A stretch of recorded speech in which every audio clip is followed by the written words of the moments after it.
So bottom up is about having awareness of the sensations in the body and what it means for us, or what signals it gives to us. And it's about self-regulation. So how do we take care of our bodies, and how do we self-regulate at the difficult times? Because what usually happens is that when we face difficult times in life, we need to know how to self-regulate, how to bring our nervous system down to what is considered to be normality. Welcome to Shining the Light on Our Community. And today we have a very, very special guest with us, the beautiful Olga, who's joining me all the way from London. So welcome, Olga. Thank you so much for joining us today. So, Olga, we're here to have a conversation about all your events and about you, right? I really want to get to know you. That's why we've got Shining the Light. To get to know you, to shine the light on you. Now, I know you're a counsellor and a psychotherapist, and you're also a Kundalini yoga teacher, which you bring all your gifts and all your specialities to them in the events that we are going to talk about. But can we start? Tell us about you and your journey. You know, people love to really hear stories because you've got a very inspirational story. So would you like to, share that with us? And how did you get in to counselling? Why? What's your passion? All right. Well, my first degree was in psychology. So where I learned about developmental psychology, cognitive psychology, health psychology. So I enjoyed it very much. Um, and then I thought to myself, well, what I could do with it next. So I didn't fancy doing research because psychology is a lot about research, and I didn't think I would have liked that because it involves statistics and numbers, and I didn't think it was for me. So I did my counselling qualification, and I wanted to make sure that it included various schools, so it wasn't just one, so it included various schools. I enjoyed that as well, but something somehow didn't feel fully right for me. So what happened, I continued practicing, but at the same time I did my MA in social work because that was close or linked to my work.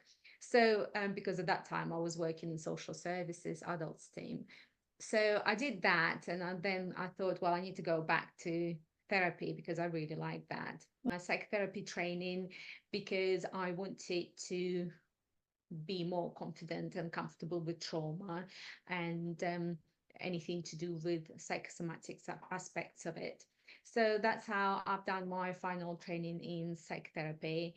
And after that, I decided to specialize in anxiety. That's where I am. Yes, during the last training, I discovered yoga from a different perspective because in the past I approached yoga as exercises only. So here I've learned more about the benefits of yoga, and I learned about various other psychotherapeutic interventions, including sensory motor approach psychotherapy, which is connecting the body and everything else, and looking at how our mind influences our body and the body influences the mind. Yeah, so that's where I am.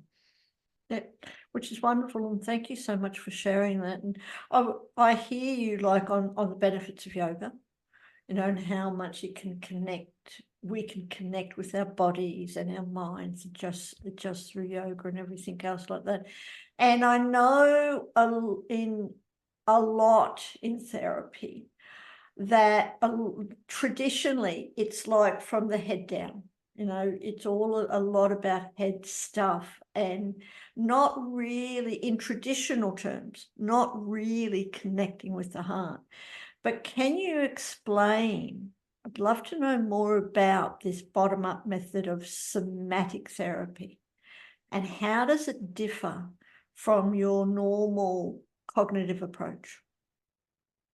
Yeah, so it is to approaches in psychotherapy that we can look at from the perspective of top-down approach, Yes. meaning from the head, where we enter from the cognitive perspective. For example, CBT focuses on our thoughts and how our thoughts then can influence our behavior and how we feel. So that's one way of working. And the other way is somatic, which is bottom up. So bottom up is about having awareness of the sensations in the body and what it means for us, or what signals it gives to us. And it's about self-regulation. So how do we take care of our bodies, and how do we self-regulate at the difficult times? Because what usually happens is that when we face difficult times in life, we need to know how to self-regulate, how to bring our nervous system down to what is considered to be normality. Um, yeah, so yoga helps with self-regulation and self-awareness, and it teaches really people how to be friends with their body, because that can be tricky for some people due to trauma or ongoing stress or various other reasons. So yoga does that, and sensory motor approach does that as well. Sure. Yes. And So is that that's really any particular type of yoga? I don't think so, but I practice Kundalini yoga, and I know there are other approaches, but with yoga, what it is, the philosophy of yoga is not about the competition. It's about listening to our bodies, accepting where we are now without criticizing it, and really moving forward and getting better at what we're doing, but doing it with kindness and self-compassion to ourselves. So that's the main focus of yoga. Yeah. Okay. Thank you. And I know for me, I've practiced Kundalini yoga, and I agree with you totally. It certainly helps you to get in touch with your feelings, to release a lot of stuff, and to reduce or release the symptoms, I would say, the experiences of anxiety, which a lot of people in our world suffer from or experience to all different degrees. So I just want to thank you for a moment. We'll take a moment to thank you, Olga, and really honor you for sharing your passion with the Sacred You community and with the world, with your events. And I know one of those events that you offer on a monthly basis, every 4 weeks, is the one about conquering anxiety and how we can understand, reduce, and prevent it, which is such a needed thing in today's world. So what are the benefits of going to your masterclass? How will it actually address anxiety through the holistic methods that you offer? Well, the webinars that I created are about really psychoeducation, which somewhat I do incorporate into my sessions with the clients, because psychoeducation is so important. It actually makes people being interested in themselves, in life, and they become empowered, and they want to make the difference to themselves. So they become active rather than passive, and they enjoy noticing their progress, and they enjoy trying new tools and having new insights. So webinars are about psychoeducation at first, and then I make them reflective, so people take what resonates with them, because there is a lot of information in those webinars. Obviously, in 1 hour for each webinar, I cannot include everything, but it has lots of information, and I do give people time to stop, reflect, and take away what they think is right for them in this moment, because as we learn more about ourselves or any given topic, we pick up something else, but that might be at the later stage. So so the focus is on now, and people I encourage to take away what benefits them in the moment. So yes, so there are different ways of managing anxiety, but what I focus on in all of my webinars is to focus on mind body interconnection.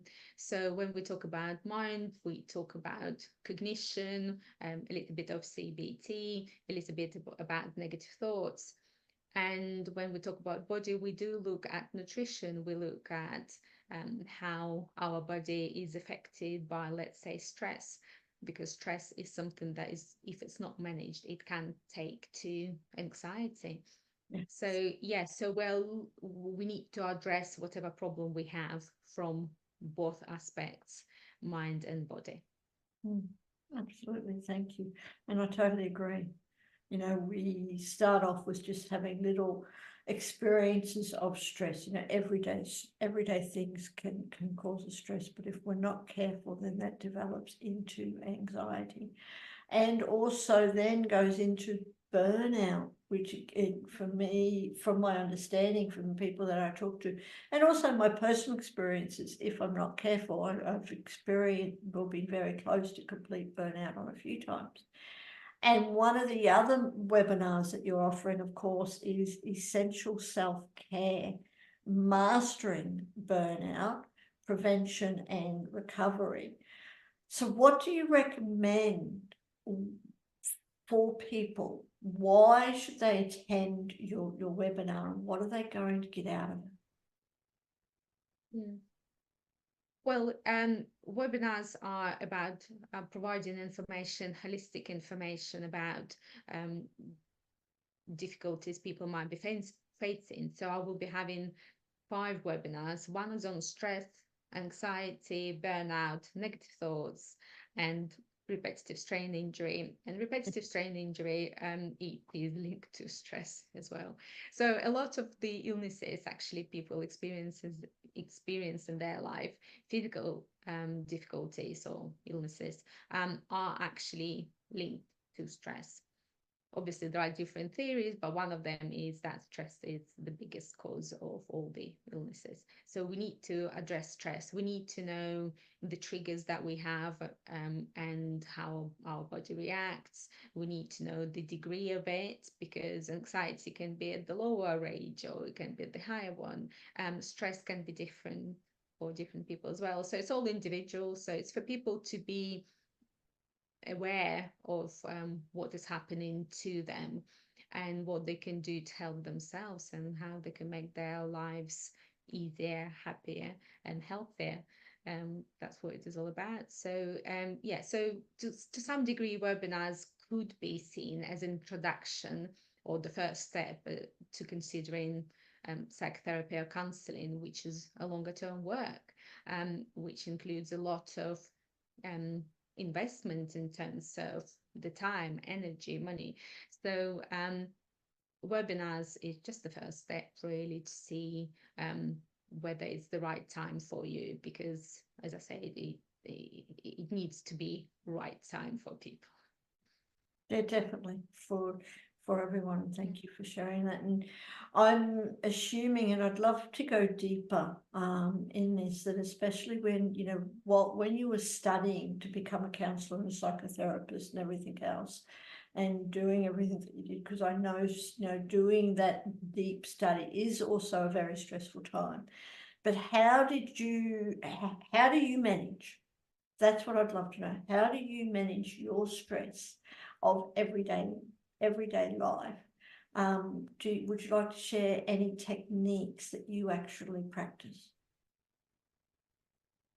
Well, at the time when I was studying, I didn't know much about breathing exercises or breathing techniques, but I did go swimming. I did go yoga, but I went at that time for yoga as exercise, physical exercise. Um, yes, so those were my ways of managing it. And now I learned about breathing techniques, and there are so many of them, and it is absolutely very essential and very useful, because it is something that we always have with us and we can always practice it, and in some instances without people noticing it. So the easiest way to do that is to do deep breathing. So what we need to do, we need to breathe in and expand our stomach a little bit like a balloon, which takes the air, and we need to count. So it can be just count. We don't need to make specific count. We just need to count how long it takes for the stomach to expand. Let's say to the count of 4, 5, 1, 2, 3, 4, 5. And when we breathe out, we need to flatten our stomach, so because the air will be leaving our stomach.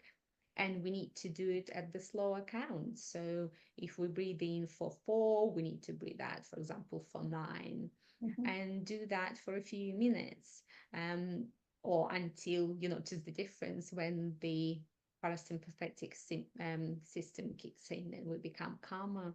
So we can do it without other people noticing, really. Yeah, so ideally we should be practicing it every day. So when it comes to the stressful time, the body remembers how to do it. And in a way, by doing it every day, we make our nervous system stronger. So at the time of stress, hopefully it's not going to be that stressful for the body, for the nervous system. So yeah, so we can practice it as a preventative method, and we can practice it at the time of increased stress. Oh, yeah, absolutely, because I know when we are pretty stressed or even experiencing anxiety, I think one of the things that everyone does is we forget about breathing. And we breathe really short, short breaths and shallow breaths. So I can certainly see how really practicing that deep, long, slower breathing and really focusing on our breath would certainly help us. So thank you. Thank you.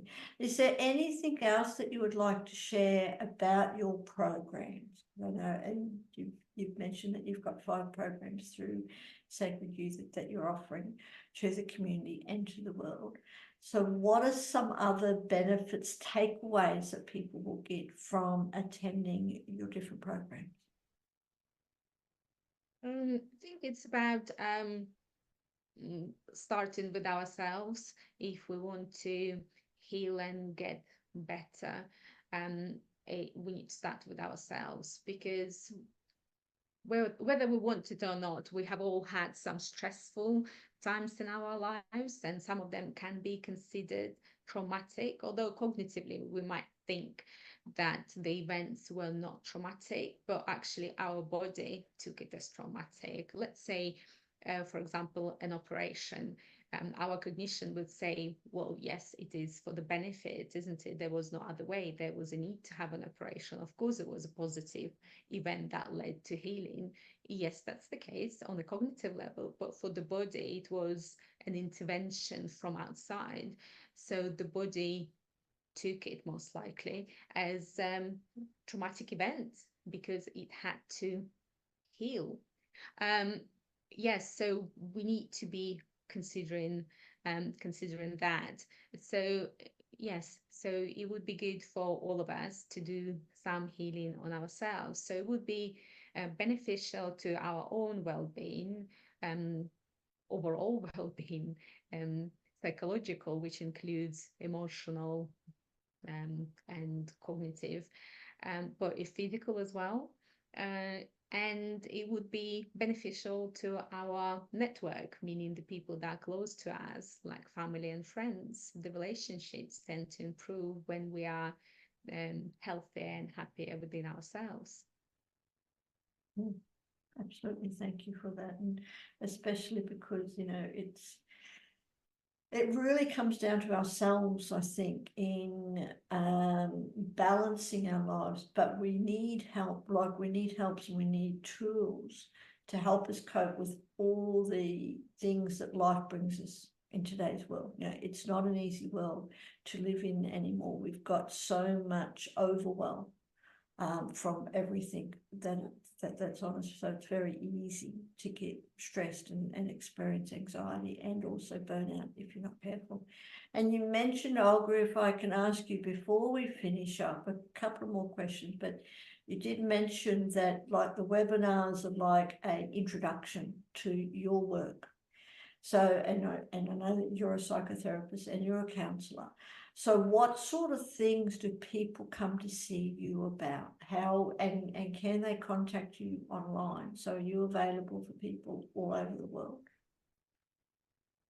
Yes, I work online only, so people can contact me all over the world. So on my website, people can choose the time and date when Sure. to meet up. But of course, because of the time difference, if something is not available on the calendar, people can contact me online and see if we can do something. But about, the time difference. But in general, people come to me for various reasons.